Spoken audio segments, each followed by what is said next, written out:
Hey y'all, it's I'm No Superman again, back with a chapter review and discussion for One Piece chapter 1034, this time named Sanji versus Queen. And this was a great chapter. Not the longest because of some double page spreads, but still, sick chapter that confirmed multiple things, which I'm happy about. Starts off with a cover page of Usopp winning prizes at this festival carnival game for little kids. It's just sick. Good for him.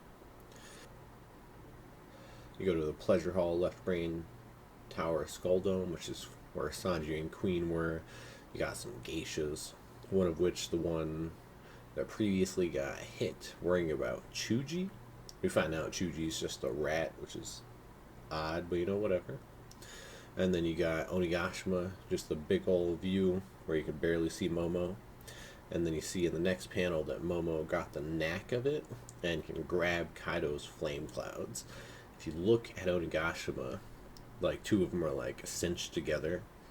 So he's grabbing two different rows at once and he's trying to pull it. Something like that. And he states if he can't stop its fall, he just. If he can't push the island up, he can at least stop its fall. So something I previously said is this could turn into Momonosuke's something like his Hour of Legends, just like his father. And that'd be sick. He just has to hold it up or pull it long enough to delay it so everyone can escape. So he'll get his time to shine, which will be sick if it's necessary.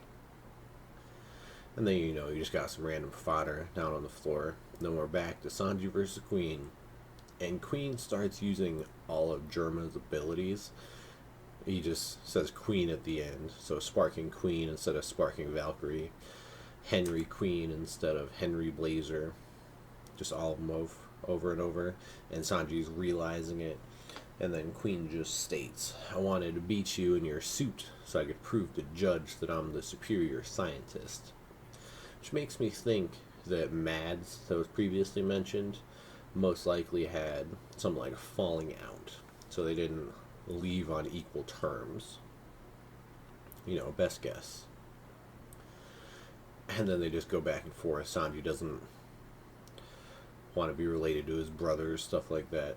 Then you got Winch Queen, where Sanji gets knocked through a wall, but then afterwards kicks Queen's arm and breaks it, because that's his mechanical arm, which just looks sweet. Nice little small victory for Sanji.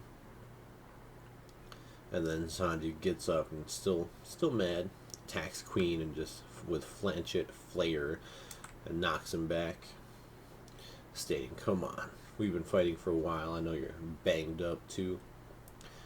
I'm not the same person you fought back under the dome now that he's accepted his fate. But then Queen disappears. He doesn't name this one, he just says your specialty, Stealth Black. So maybe the name is Stealth Black, but all the other ones he said something and then Queen after, so maybe this is Stealth Queen would be his way of putting it, I don't know. But then Sanji disappears, stated just because of his high speed movement, and then you get this little rat. I call it a rat, looks like a mouse. So the mouse is running towards the chick whose name is Osum, which is apparently Queen's favorite geisha, now that Komurasaki's no longer there. I wonder if he'll be, I know he'll be shocked once he sees her, Komurasaki, but at this point, I don't know if he will. It may just come up later, or it may never come up at all. But he states that this new one is his new favorite geisha, who also still turns him down over and over, which is why he punished her, which solves everything. Sanji never hit the chick. He just, for some reason, thought he may have, but it was Queen. Queen did it, and Sanji's upset about that, obviously. But Sanji thinks to himself, with everything he's gained, the exoskeleton, the muscle, the speed, if he combines it with armor and hockey, he can be even tougher than he was previously. So he can handle using hotter flames for his feet. So he uses Ifrit Jambe and then knocks Queen out with it. and then just does multiple attacks over and over. The Collier Coup, other ones I can't pronounce, but he kicks Queen a whole bunch and then sends Queen flying to end the chapter. So relatively short, but Sanji, at the looks of it, has the upper hand on Queen. Whew, this is sick. I'm looking forward to it. Based off of this and what happened last week, 'cause last week was mainly just Zoro versus King, but Zoro kind of had the underhand. I could see the next chapter being Zoro versus King, and Zoro like kind of gets the upper hand, and then after that we go to Luffy versus Kaido, which should start potentially a flashback to either end Act 3 or end it and then do the flashback to start Act 4 if we're doing 5 acts. Because I think it'll just be like one big flashback where we get King, Queen, and Kaido. I don't think it'll be like one flashback each. It could, but it's probably not going to be. It's probably going to be one big flashback. But before the flashback, we have to see Luffy versus Kaido for whatever reason. Kaido may... Multiple things have to come up because Kaido knows who...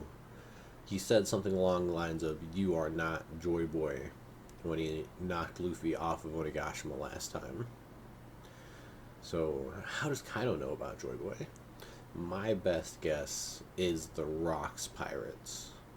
Like, Rocks knew about it for somehow. I don't know. But I would like more information on that, and then King and Queen. There was a rumor I heard, or just a theory, I guess, not a rumor, that Queen and King and Kaido all met together in prison because King kind of looks like he would work for Impel Down. He has roughly the same outfit. So King and Queen were both impressed by Kaido's strength. They all escaped together. Queen was potentially sent there because of how Mads broke up. Because Caesar Clown was a underling of Dr. Vegapunk. And then, like, maybe Queen took the fall for everything. I don't know. But I would like information on Mads, Queen, King. Need a bunch of information on King because he's still a Lunarian, which is just a mystery. My only other theory on King is that it may have actually been hinted at because of Queen. When Queen was talking to Sanji about his leg, he's like, you're not a Lunarian?" And then Sanji said, "No, my blood boils hot," or some shit like that. I think for King, it could be that maybe whatever the makeup of his body is, it's similar to that. Like, his blood is actually just so hot it causes the flames on his back. Or maybe it's like some gas that I don't know the name of.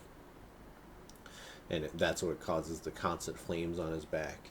And when Zoro cut him last chapter, there was just flames that emitted from the cut.